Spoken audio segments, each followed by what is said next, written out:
5 दिन के बाद यानी कि 23 अप्रैल को दिल्ली में होने वाले एमसीडी चुनाव कांग्रेस के लिए करो या मरो का मामला है। राजौरी गार्डन विधानसभा उपचुनाव में कांग्रेस दूसरे नंबर की पार्टी रही। इसके बाद कांग्रेस को दिल्ली में वापसी की उम्मीद है।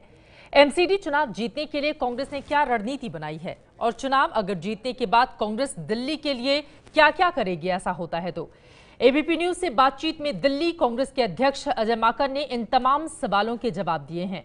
आप माकन के साथ एबीपी न्यूज संवाददाता जैनेन्द्र कुमार की ये एक्सक्लूसिव बातचीत देखिए।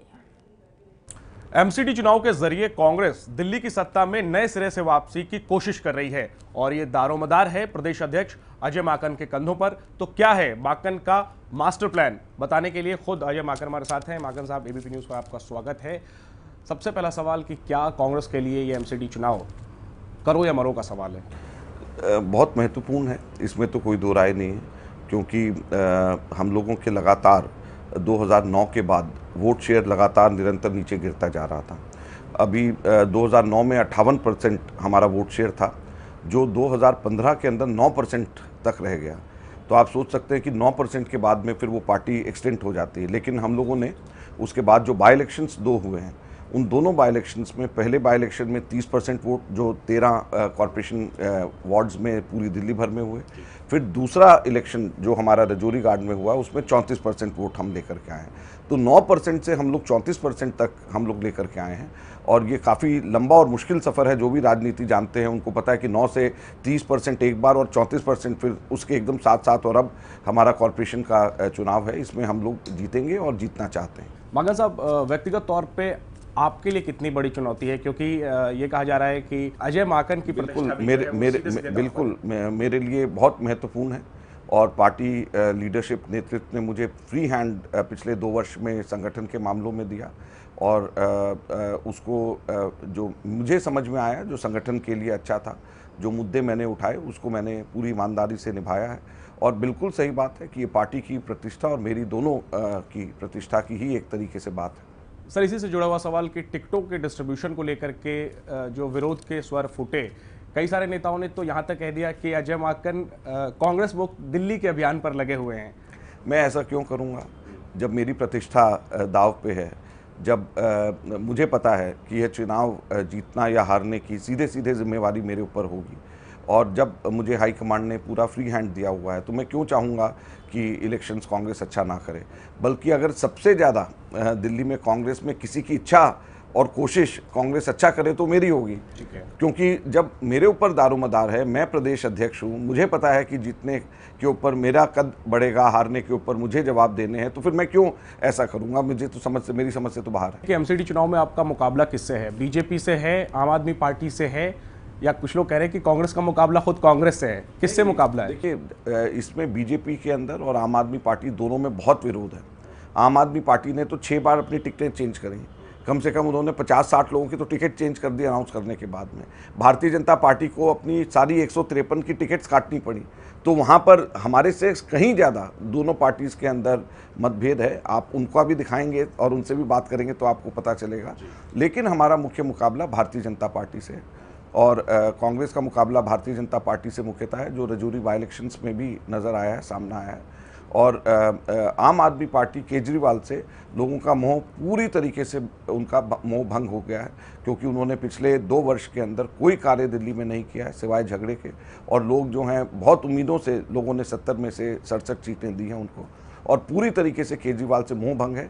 तो इसलिए कांग्रेस और भाजपा का सीधे मुकाबला है। लेकिन लोग बीजेपी से बहुत नाराज़ हैं, इसलिए भी कि 10 वर्ष का उनका भ्रष्टाचार वाला म्युनिसिपल कॉरपोरेशन, गंदगी और बीमारी के साथ में युक्त दिल्ली जो पिछले 10 वर्षों में देखा है, मोदी जी के स्वच्छ भारत अभियान को दिल्ली में अगर कोई अच्छे से लागू कर सकता है तो वो हम लोग लागू कर सकते हैं। कांग्रेस पार्टी के नेतृत्व में कॉरपोरेशन लागू कर सकती है।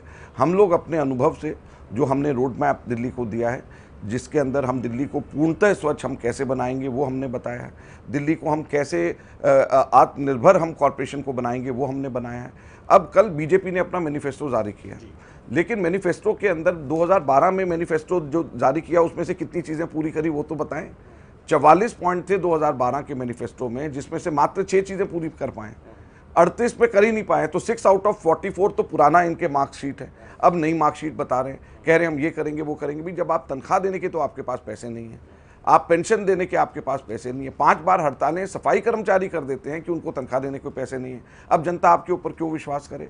तो इसलिए लोग कांग्रेस को वापस चाहते हैं और इसलिए हम लोग कहते हैं कि कांग्रेस की स्थिति अच्छी है, क्योंकि भाजपा और आप दोनों के मुकाबले कांग्रेस के ऊपर लोगों को यकीन और भरोसा ज़्यादा है। लेकिन आपके सवाल से ही सवाल कि फिर जनता कांग्रेस पर क्यों यकीन करे? कैसे आप भरोसा दिलाते हैं कि जो खस्ता माली हालत है निगमों की वो आप ठीक कर देंगे? आपने कहा है कि 2 साल में कर देंगे, कैसे करेंगे? देखिए, हम लोगों ने एक रोड मैप कॉरपोरेशन का इन मसलों के ऊपर हमारे जो पार्टी के जो सीनियर एक्सपर्ट्स हैं, जिनका इंटरनेशनल एक्सपीरियंस, ग्लोबल एक्सपीरियंस है, पी चिदम्बरम और ज्योतिरादित्य सिंधिया और हमने बैठ करके इसकी खस्ता हाल कैसे ठीक करेंगे उसका हमने रोड मैप बनाया है। एक छोटा सा उदाहरण है, हमारा एक्ट है, कानून है, हम लोगों ने पास किया और बल्कि मैं एज मिनिस्टर लेकर के आया था कि रेहड़ी पटरी वालों को दिल्ली में लाइसेंस मिलेगा जगह चिन्हित करके। 5 लाख रेहड़ी पटरी वाले दिल्ली में हैं और इस कानून के अनुसार 5 लाख लोगों को लाइसेंस मिलेगा।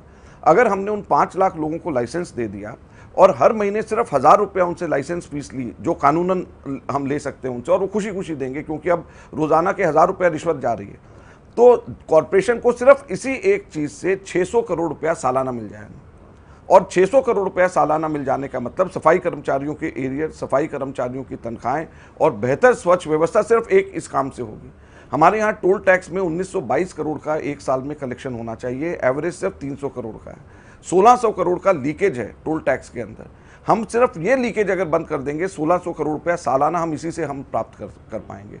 तो इस तरीके से हम लोगों ने 6 तरीके हमने आइडेंटिफाई करे हैं। कॉर्पोरेशन की जो ज़मीनें हैं उसको हम रेंटल इनकम हम उससे कर सकते हैं। हमारे नई दिल्ली नगर पालिका का 450 करोड़ रुपया हर साल रेंटल इनकम गवर्नमेंट ऑफिस से आता है। तो ये सारी की सारी चीज़ें करके कॉर्पोरेशन की माली हालत ठीक हो सकती है। समाधान को हम लेकर के जा रहे हैं और हमें उम्मीद है कि दिल्ली की जनता समाधान को वोट देगी, ना कि रोज़मर्रे की चिक चिक को। तो 2 वर्ष का हमारा डेडलाइन होगा ये कॉर्पोरेशन के अंदर ये सारी चीज़ें ठीक करने का। लेकिन पिछले 2 सालों में हमने देखा है कि केंद्र में बीजेपी की सरकार है, दिल्ली में आम आदमी पार्टी की सरकार है और दिल्ली की सरकार जो है और निगम में बीजेपी है।